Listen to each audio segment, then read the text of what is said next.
বেআইনি নির্মাণ নিয়ে মুখ্যমন্ত্রী শুভেন্দু অধিকারীর কড়া নির্দেশ। পশ্চিমবঙ্গে এবার উত্তরপ্রদেশের দাওয়াই, আর সেই কড়া নির্দেশের পরে অ্যাকশনে নামল প্রশাসন।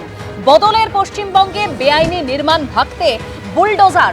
তিলজলায় যে অগ্নিকাণ্ডের ঘটনা, তারপর গতকাল থেকেই শুরু হয়েছে বেআইনি নির্মাণ ভাঙার কাজ। একেবারে সেই ছবি আপনাদের সামনে রেখেছি। চামড়ার কারখানা সহ জোড়া বাড়ি ভাঙার কাজ গতকাল থেকেই চলছে। অশান্তি এড়াতে এলাকায় মোতায়েন রয়েছে কেন্দ্রীয় বাহিনীর জওয়ান ও বিশাল সংখ্যক পুলিশ বাহিনী। কারখানার মালিক জাফর নিসার ও সুপারভাইজার মোহাম্মদ শামীমকে ইতিমধ্যেই গ্রেপ্তার করা হয়েছে। আর এই অগ্নিকাণ্ডের ঘটনায় ধৃতদের বিরুদ্ধে অনিচ্ছাকৃত খুনের মামলাও রুজু করেছে বলে পুলিশ সূত্রে খবর পাওয়া যাচ্ছে। আর কর্তব্যে গাফিলতির অভিযোগে সাসপেন্ড প্রগতি ময়দান দমকল কেন্দ্রের ওসি গৌতম দাস। গত মঙ্গলবারের এই অগ্নিকাণ্ডে দুজন মারা গিয়েছেন, ঝলসে গুরুতর জখম হয়েছেন তিনজন।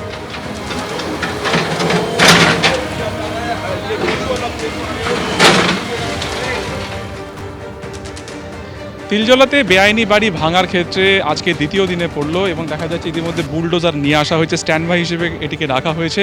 প্রয়োজনে এটিকে কাজে ব্যবহার করা হবে, এমনটাই প্রশাসন সূত্রে খবর। যে একেবারে 50/1 জিজে খান রোডের যে বিল্ডিংয়ে আগুন লেগেছিল সেটিকে তো বেআইনি ইতিমধ্যে ঘোষণা করাই হয়েছে। তার পাশের এই যে এটি 4তলা বিল্ডিং রয়েছে, যেখানে মূলত 6টি পরিবার থাকতো, তাদেরকেও আজকে সকালে তারা শিফট করে গিয়েছে। এই দুটি বাড়ি ইতিমধ্যে যে ভাঙার প্রক্রিয়া তা শুরু হয়েছে। ইতিমধ্যে এএমসির যারা কর্মীরা রয়েছেন তারা ড্রিল মেশিন হাতুড়ি নিয়ে তারা ভেতর থেকে এই দুটি বাড়িকে ভাঙার তারা কাজ চালাচ্ছেন।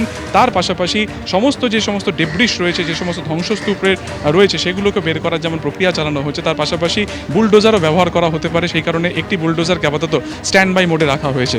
ইতিমধ্যে কলকাতা পুলিশ এবং সেন্ট্রাল ফোর্সের তরফে গোটা এলাকা ঘিরে রাখা হয়েছে। বিভিন্ন রাস্তার যে মোড় রয়েছে সেখানে ব্যারিকেড করে দেওয়া হয়েছে, যাতে কোনো রকমভাবে অশান্তি না হয়। কোথাও কোনো ভিড় হলেই, জমায়েত কিন্তু সেখানে শুরু হলেই সেন্ট্রাল ফোর্স বা কলকাতা পুলিশের তরফে সেই জমায়েত সরিয়ে দেওয়া হচ্ছে। সব মিলিয়ে দুটি বেআইনি বাড়ি ভাঙার প্রক্রিয়া চলছে এই মুহূর্তে তিলজলা এলাকাতে। ক্যামেরা শান্তনু দত্তের সঙ্গে সুকান্ত মুখোপাধ্যায়, এবিপি আনন্দ, কলকাতা।